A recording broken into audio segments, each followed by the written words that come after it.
Музыка, которая несет в себе дух родной земли и культуру. Это не просто концертная программа, а рассказанная песнями и танцами история Ингушетии. Вечер начался с народной музыки, которую исполнил оркестр народных инструментов. А дальше зрителей ждал проникновенный песенный рассказ о родине и ее величии в исполнении Розы Ахциевой. От лирических мелодий и напевов, не оставивших никого равнодушными, концертная программа сменилась зажигательным национальным танцем.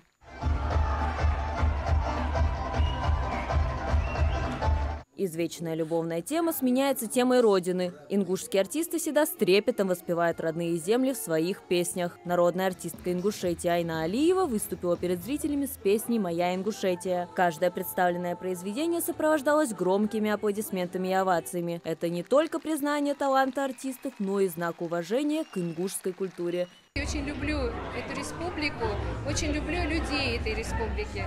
Они настолько необычные, интересные и классные. Мероприятия у нас проходят. Хотелось бы, чтобы такие мероприятия проходили почаще, потому что в первую очередь мы показываем нашу культуру, потому что сегодня, присутствуя на данном концерте, я увидел очень много национальностей, представителей других народов.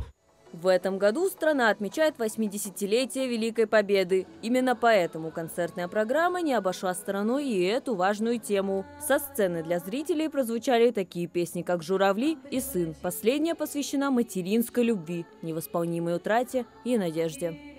Только жены не спят, только девочки, дочки, волка стоят. Звучали и другие песни, посвященные военной тематике. Они гармонично сменялись композициями, рассказывающими об ингушских традициях и обычаях. Подобный подход позволил в очередной раз убедиться в важной вещи. Ингушетия – часть России, которая внесла огромный вклад в исторические победы целой страны.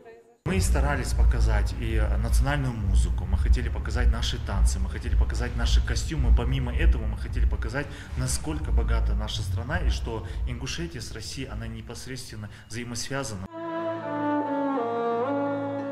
Со сцены для ставропольских зрителей выступили и такие исполнители, как Лолита Хашагульгова, Рахман Беков, Лемон Альгиева и другие. Хореографические композиции представил и ансамбль «Магаз».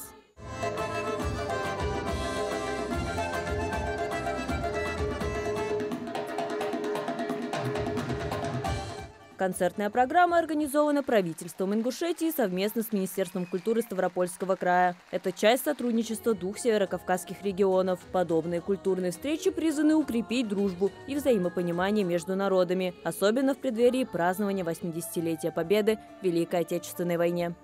Мероприятие организовано правительством Республики Ингушетия, в частности Министерством культуры, совместно с Министерством культуры Ставропольского края, и призвана в рамках межрегионального культурного обмена способствовать развитию прекрасных взаимоотношений между нашими народами. Этот концерт как раз, наверное, он показывает всю красоту национального колорита Российской Федерации.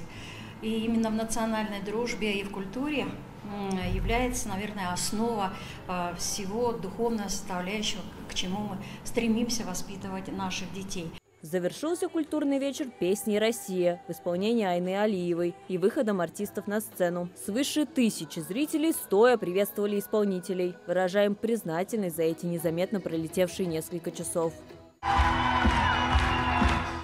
Марьям Акиева, Муслим Ганиев, Магаз, 24.